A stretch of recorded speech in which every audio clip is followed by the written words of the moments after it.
बच्चों, मैं प्रिया राठौर आ गई हूँ आपका खून चूसने यानी कि बायो लेकर।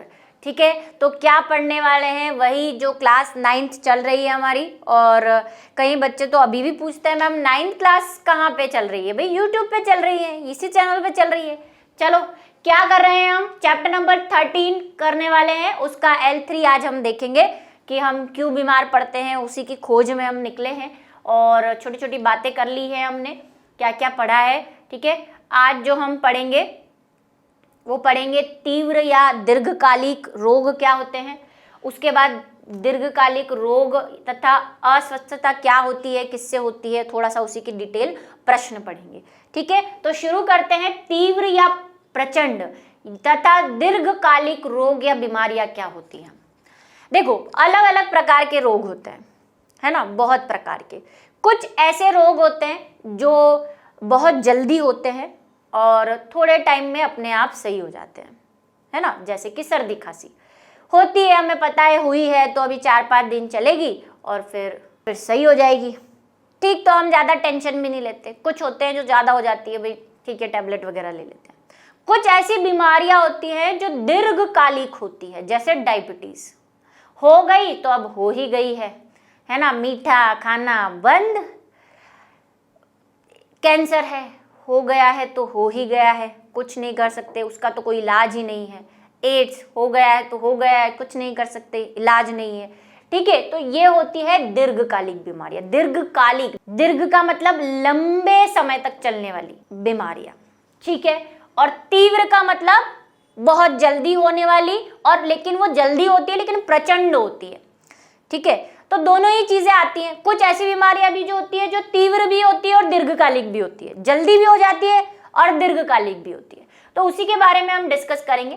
रोगों की अभिव्यक्ति भिन्न भिन्न हो सकती है और कई कारकों पर निर्भर करती है। देखो रोग अलग अलग होते हैं, उनकी अभिव्यक्ति भी अलग अलग होती है। सारे रोगों के एक जैसे लक्षण थोड़ी होते हैं। सर्दी खांसी में छींक आती है, खांसी आती है ना, ये होता है। मलेरिया होता है तो उसमें बुखार आता है, उल्टियाँ होती हैं। तो सबके लक्षण जो है, अभिलक्षण या अभिव्यक्ति जो है वो अलग अलग होती है। और ये हम देख चुके हैं कि ये हम डॉक्टर के पास जाएंगे तब हमें एग्जैक्टली पता चलेगा कि हमें हुआ क्या है, उससे पहले हमें कुछ पता चलता नहीं है। कुछ रोगों की अवधि कम होती है ना, कम समय में होते हैं बहुत। वही मैंने कहा 3 से 7 दिन, जैसे हम बोलते हैं वायरल इन्फेक्शन, वायरस से होता है, इन्हें तीव्र रोग कहते हैं। तीव्र रोग की परिभाषा हो गई। नेक्स्ट है खांसी जुकाम बहुत कम अवधि तक होते हैं। वायरल इन्फेक्शन होता है, वो तीव्र रोग होता है लेकिन प्रचंड होता है ना, हालत खराब हो जाती है कई लोगों की। मैं सर्दी आ गया, हाची मैडम आए अभी 2 दिन, सौ ऐसे करेगी अभी, है ना, हाची हर छोटी चीज में ऐसे चालू हो जाएगी। और आजकल तो थोड़े टाइम पहले तक, जब तक वो भयंकर बीमारी आई थी, है ना, सबको पता ही होगा, नाम लेना नहीं चाहिए हमें उसका, है ना। तो भाई वो आपने बॉलीवुड मूवीज सुनी है, लोग वहाँ पे बॉलीवुड मूवी में ऐसे 1-2 मूवीज मैंने देखी है डरावनी वाली, उसमें कहते हैं उसका नाम नहीं लेना, उसका नाम लेते तो वो आ जाता है ना। ऐसे लोगों को, कोरोना को लोगों ने ऐसा बोला नाम नहीं लेना, नाम लेंगे तो ज़्यादा फैलेगा। वो सुन रहा है, उसको पता है कि नाम लेंगे तो ज़्यादा हो जाएगा, ऐसे लोगों ने कई अफवाहें भी फैलाई। तो वो क्या थी, वायरल इन्फेक्शंस थे, है ना, बहुत लंबे समय तक भी चलता है। सर्दी खांसी कोई छींक देता तो 2 कोस दूर तक लोग भाग जाते थे, है ना। ऐसे रोग जो लंबी अवधि तक अथवा जीवन पर्यंत रहते हैं, लंबी अवधि मतलब 4-5 साल में सही भी हो जाते हैं, लेकिन कुछ रोग जो कभी सही नहीं होते, जिसके उदाहरण मैंने आपको दिए, मधुमेह, डायबिटीज, एड्स, कैंसर। कुछ ऐसे होते हैं जैसे मलेरिया, है ना, 1-2 महीने बोलते हैं। मलेरिया को, डेंगू को सही होने में कम से कम 1 महीने से 3 महीने तक लग जाते हैं, मतलब नॉर्मल पोजिशन में आने के लिए। तो लंबी अवधि तक भी चलते हैं। ऐसे रोग दीर्घकालिक रोग होते हैं। उदाहरण आप लिख सकते हैं जो मैंने अभी बोले, क्या क्या, मधुमेह, एड्स, मलेरिया। ठीक है, उदाहरण है, एक उदाहरण जो आपकी एनसीईआरटी में दे रखा है तो उसको बनता है लिखना, एलिफेंटाइसिस। क्या है ये हमने देखा है जब हमने क्लासिफिकेशन पढ़ा था, वर्गीकरण, तो हमने वुचरेरिया ब्रैंकोप्टाई नाम का एक आपको बताया था कीड़ा, गोलकृमि बताया था, और ये फोटो भी बताया था, एग्जैक्ट सेम ये फोटो बताया था। मैंने कहा था इसको हाथी पांव रोग कहते हैं। वहीं से वहीं पे वहां पे मैंने इसलिए बताया था, मुझे पता था आगे आने वाला है। हाथी पांव रोग होता है ये, है ना। इसमें क्या होता है, पैर जो है वो हाथी जैसा हो जाता है, इसलिए इसको हाथी पाँव रोग और इसीलिए इसको एलिफेंटेसाइसिस कहते हैं। किससे होता है ये? वुचरेरिया ब्रैंकोप्टाई से। किससे होता है? वुचरेरिया ब्रैंकोप्टाई या ब्रोंकोप्टाई।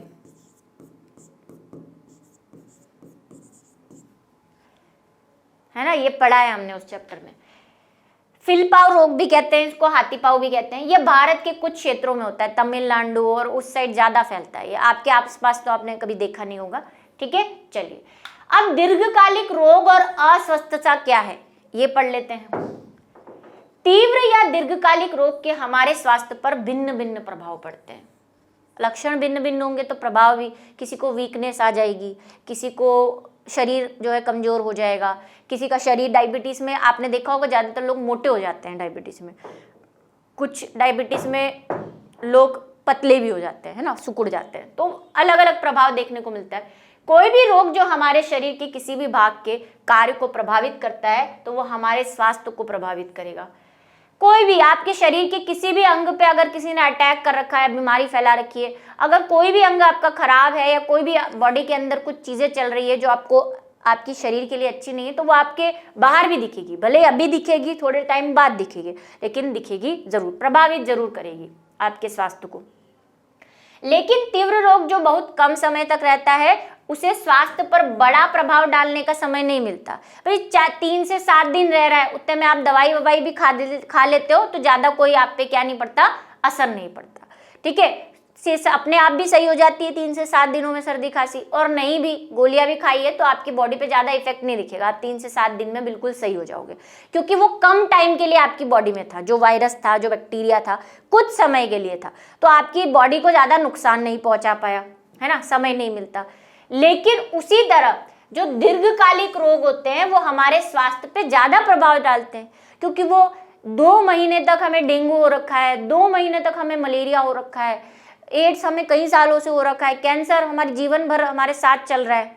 तो वो जितने टाइम आपकी बॉडी में वो रोग रहेगा, आपकी बॉडी को अंदर ही अंदर से क्या करता रहेगा, खोखला करता जाएगा, स्वास्थ्य पे इफेक्ट करता जाएगा। ठीक है, तो दीर्घकालिक रोग ज्यादा भयानक होते भी हैं। नाम आपने बड़े ही देखो कितने डेंजरस नाम जो मैंने आपको बोले। उदाहरणतः खांसी जुकाम के विषय में सोचो, जो हम सभी को प्राय होता रहता है, जनरली होता रहता है, लेकिन हम ज्यादा टेंशन नहीं लेते। ठीक है ना। लेकिन यदि हम दीर्घकालिक रोग जैसे फेफड़ों के क्षय रोग से संक्रमित हो जाएं तो कई वर्षों तक बीमार होने के कारण वजन कम हो जाता है ना। क्षय रोग क्या होता है? टीबी आपको पता है बड़ा भयंकर रोग है ना। माइक्रोबैक्टीरिया ट्यूमिफिकेंस, माइक्रोबैक्टीरियम ट्यूबरकुलोसिस से होता है। ठीक है, यह हर समय थकान, टीबी में आपको पता है खून की उल्टियां होती है, बॉडी वीक होती जाती है। टीबी का पेशेंट आपने देखा हो बहुत वीक हो जाता है, पतला सा। अब हम बात कर लेते हैं रोग के कारक। अच्छा, इससे पहले आपकी एनसीईआरटी में 2-3 सवाल दे रखे हैं, बम के गोले मार रखे हैं आपको, कि आप एक स्टोरी टाइप से दे रखा है आपको, है ना, कि आपके स्कूल में बहुत सारे बच्चे होते हैं, लेकिन सारे बच्चे एक साथ बीमार नहीं होते, कभी कोई होता है, कभी कोई होता है। ऐसा क्यों होता है?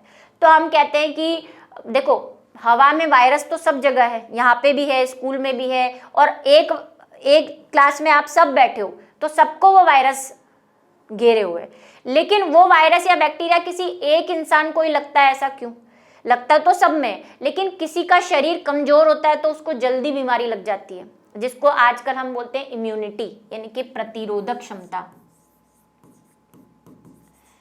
एक स्टोरी दे रखी है, वो समझा रही हूं मैं आपकी बुक में। ठीक है, प्रतिरोधक क्षमता कम होती है, ठीक है, इम्यूनिटी, तो हमें जल्दी बीमारियां लग जाती हैं। अब ये इम्यूनिटी कम है, फिर दूसरा सवाल वो बोल रहा है कि क्यों उस बच्चे की इम्यूनिटी कम है? तो हम बोलेंगे कि हो सकता है उसको भोजन सही से नहीं मिल रहा हो, उसके खान पान में कोई कमी हो, अच्छे से विटामिन मिनरल्स। देखो, इम्यूनिटी भी कोई ऐसे नहीं है, कोई ऐसे चमत्कारिक बाबा की जड़ी बूटी नहीं कि हाथ छू इम्यूनिटी आ गई। इम्यूनिटी हमारी कोशिका से डेवलप्ड होती है, और कोशिकाएं बनाने के लिए कोशिका को कुछ चीजें चाहिए, कुछ विटामिन, कुछ प्रोटीन, कुछ मिनरल्स। ये इम्यून जो होती है ना, एंटीबॉडी, जिसको आपने नाम सुना हो, अभी सबने नाम सुन लिए, एंटीबॉडी, एंटीजन, ये सब क्या होते हैं, कोरोना जब से है। तो ये एंटीबॉडी प्रोटीन से बनते हैं। तो अगर आप वो प्रोटीन ही नहीं खा रहे हो, आपको भोजन ही नहीं मिल रहा, आपको पोषण ही नहीं मिल रहा, तो आपकी इम्यूनिटी अपने आप कम होनी है। दूसरा कारण क्या हो सकता है कि हो सकता है कि उसके पेरेंट्स में वो बीमारी हो, उसके पेरेंट्स की इम्यूनिटी कम थी इसलिए उसकी भी इम्यूनिटी कम है। क्योंकि हम बोलते हैं जैसे पेरेंट्स होते हैं उनके कुछ लक्षण हम में आते हैं डीएनए के, जीन्स के थ्रू, ठीक है। तो हो सकता है कि उसको कोई आनुवंशिकी प्रॉब्लम हो। आनुवंशिकी क्या होता है? पीढ़ी दर पीढ़ी होने वाली चीज़ें, जैसे आपके पापा के जो कैरेक्टर हैं कुछ आप में भी आए हैं, मम्मी के कुछ कैरेक्टर आप में भी आए हैं, आपसे अपने बच्चों में भी जाएंगे, है ना, ये आनुवंशिकी होती है। आनुवंशिक कैरेक्टर भी हो सकता है। तीसरा वो कहता है कि और क्या कारण हो सकते हैं, तो हम ये कहते हैं कि तीसरा कारण ये हो सकता है कि हमारे आसपास का वातावरण सही नहीं हो। जिस वातावरण में रह रहे हैं वहाँ गंदगी फैली हुई है, जैसे कुछ जिनके पास घर नहीं होता वो झुग्गी झोपड़ियों में रहते हैं, है ना, दिन भर वहीं खाते हैं, सब कुछ मतलब वहीं कर रहे होते हैं, तो वही वहाँ पे वेस्ट मटेरियल, बदबू, बैक्टीरिया और वायरस को तो आपको पता है चाहिए क्या, गंदगी, है ना, उनका फेवरेट प्लेस ही वो है, तो वहाँ पे रहते हैं। तो वहाँ पे जो आवास है उनका वो अच्छा नहीं हो, जो पानी वो पी रहे हैं, यानी कि जो सामाजिक सुविधाएं जो गवर्नमेंट को सप्लाई करनी चाहिए, है ना, पानी की अच्छी व्यवस्था, खाने की अच्छी व्यवस्था, रहने के लिए घर, है ना, स्वच्छ वातावरण। भाई आप चलो आप मान लो कि आप झुग्गी झोपड़ी में नहीं रहते, आप अच्छी कॉलोनी में रहते हो, लेकिन सब जने कचरा डाल रहे हैं रोड पे, और गवर्नमेंट ने उसके लिए डस्टबिन भी लगा दिया। हमने जाके कंप्लेन की तो उन्होंने एक डस्टबिन लगा दिया बड़ा सा, लेकिन उसको साफ करने ही नहीं आते, वो भर भर के मकान जितना बड़ा हो गया। तो ये किसकी गलती है? ये सरकारी और सामाजिक जो हमारे एक्टिविटीज़ हैं उनकी गलती है, हमारी भी है, हम फेंक रहे हैं। दूसरा, हम उनको कह नहीं रहे कि आप ले जाओ, तो सबकी गलती है। तो हो सकता है कुछ आसपास की सामाजिक सुविधाओं की भी गलती हो। तो ऐसे करके एक स्टोरी बना के आपकी बुक में दे रखी है, और उसका सार क्या है? उस स्टोरी का सार यही है कि रोग के कारक क्या हो सकते हैं, कि किन किन वजह से रोग हो सकता है। तो पहला वही कि आपको पोषण सही से नहीं मिल रहा हो। कई तो जानबूझ के नहीं खाते, अरे ये सब्जी, बैंगन बने हैं आज, मैं तो नहीं खाऊंगी, मैं तो बैंगन खाती क्या, टच भी नहीं करती, ऐसे करते हैं। करेले बने हैं, ची ची ची ची, ऐसे मुंह बनाते हो आप, जो है ना, इधर से उधर खिसकाते रहते हो। सारी सब्जियां खानी चाहिए, जैसे करेले, मुझे बहुत पसंद है करेले, फेवरेट, कभी मैं तो करेले का जूस भी पीती हूँ, ठीक है। शारीरिक प्रतिरोधकता, भाई फिजिकल आपकी प्रतिरोधकता, वही इम्यूनिटी कैसी है आपकी। अब वो इम्यूनिटी कैसे आएगी भाई, वो तो पोषण से ही आएगी, और या फिर आनुवंशिक हो सकती है। आनुवंशिक भिन्नता, आपकी इम्यूनिटी अच्छी है, आपको जीन्स अच्छे मिले हुए हैं अपने पेरेंट्स से, तो आप बहुत इम्यून हो, आपको जल्दी से बीमारी नहीं होते हैं ना। कुछ बच्चे बहुत जल्दी बीमार हो जाते हैं, कुछ बच्चों को कुछ असर नहीं होता, मस्त रहते हैं एकदम, है वैसे। भाई लोक सेवाओं की अनुपलब्धता, लोक सेवा मतलब वही जो हमारे गवर्नमेंट सरकारी जो सुविधाएं हैं, लाइट, पानी, बिजली, अच्छा पानी सप्लाई नहीं हो रहा, पीने का पानी नहीं मिल रहा, फिर कुएं से ला रहे हैं, कुएं में ये जो आपने वुचडेरिया ब्रैंकोप्टाइप पढ़ा ना, ये कहाँ होता है, ये गंदे पानी के अंदर रहता है। कुएं में से जो पानी हम निकालते हैं, हेडपम्प से जो पानी निकालते हैं, उसमें आता है एस्केरिस, ये भी हमने एक बीमारी पढ़ी थी, एस्केरियासिस, है ना, बताया था एस्केरिस, ऐसा फोटो भी बताया था, ऐसा एस्केरियासिस, ये भी पानी में रहता है, गंदे पानी में। मलेरिया कैसे फैलता है? मच्छरों से। मच्छर कहाँ रहते हैं? पानी में, नालियों खुली पड़ी है, मच्छर है उसमें। डेंगू कहाँ रहता है? तो भाई अगर आपकी सामाजिक लोक सेवा उपलब्धता अच्छी नहीं होगी, तब भी आपको क्या हो सकती है? बीमारियां हो सकती है। तो ये हमारे कुछ रोग के कारक हैं। और अगर हम इसको कैटेगराइज करें तो हम कह सकते हैं जीवाणुओं की वजह से होते हैं, है ना, बैक्टीरिया जिसको कहते हैं, वायरस की वजह से होते हैं। वायरस तो इंग्लिश नेम है, हिंदी नेम है विषाणु। और भी है, प्रोटोजोवा है, अभी ये जैसे बैक्टीरिया, ये ब्रुचरेरिया ब्रैंकोटाई, प्रोटोजोवा, प्लाज्मोडियम, ये सब हम उस क्लासिफिकेशन वाले चैप्टर में कुछ कुछ उदाहरण देख के हैं। तो और भी बहुत कारण है रोग होने के। तो बेसिक कुछ ये हमारे पास क्या है, क्राइटेरिया है, जो आपको एक स्टोरी की फॉर्म में आपकी बुक में दे रखे, 2-3 पेज उन्होंने कवर कर रखे, लेकिन उसका सार यही है। आपको इतनी चीज याद रखनी है उसमें, वो कहानी याद नहीं रखनी, ठीक है। चलो अब कुछ क्वेश्चंस है आपकी बुक में, ज्यादा कुछ इसमें है नहीं। पहला है, अच्छे स्वास्थ्य की 2 आवश्यक स्थितियों की बताइए। हमने अभी देखा कि रोग क्यों हो रहे हैं, उसमें से अगर वो स्थितियां सुधर जाएं तो हमें रोग नहीं होंगे। तो अगर हमें अच्छा स्वास्थ्य चाहिए, आवश्यक स्थितियां क्या होनी चाहिए? तो पहला तो हमें अच्छे से पोषण मिलना चाहिए, पोषण की उपलब्धता होनी चाहिए।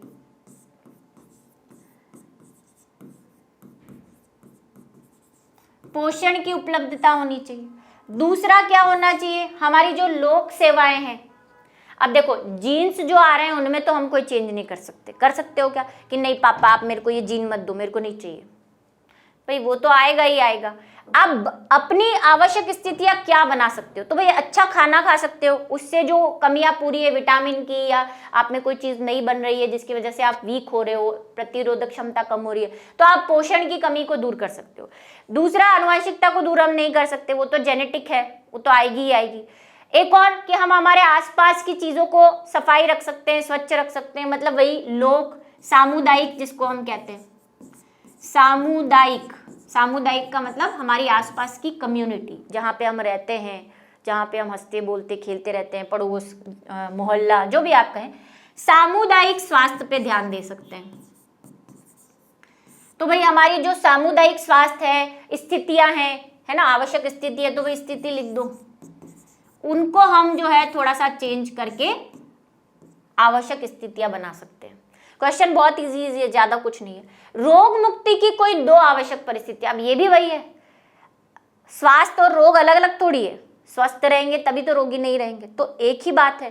तो रोग के लिए क्या कर सकते हैं? तो वही कहानी कि हम एक तो व्यक्तिगत रूप से स्वस्थ रहें, व्यक्तिगत स्वास्थ्य मतलब खुद भी साफ रहे और समाज को भी स्वस्थ रखे। ऐसा नहीं बाहर तो बोले तू कचरा क्यों फेंक रहा है, घर में गंदगी फैला रही है, घर में कीड़े घूम रहे हैं, मकोड़े घूम रहे हैं, पोछा भी नहीं लग रहा, बहुत सा गंदा सा पड़ा हुआ है, इन्फेक्शन हो रखा है। बाहर की सफाई का ध्यान रखें, बाहर से घर अच्छा दिखना चाहिए बस, है ना। तो ये भी नहीं होना चाहिए।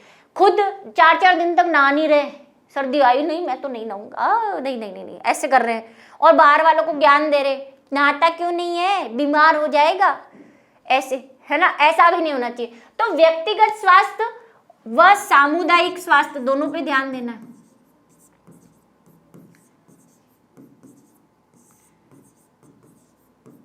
ये कर सकते हैं हम रोग मुक्त रहने के लिए, ताकि हमें कोई रोग ना हो। दूसरा क्या कर सकते हैं हम?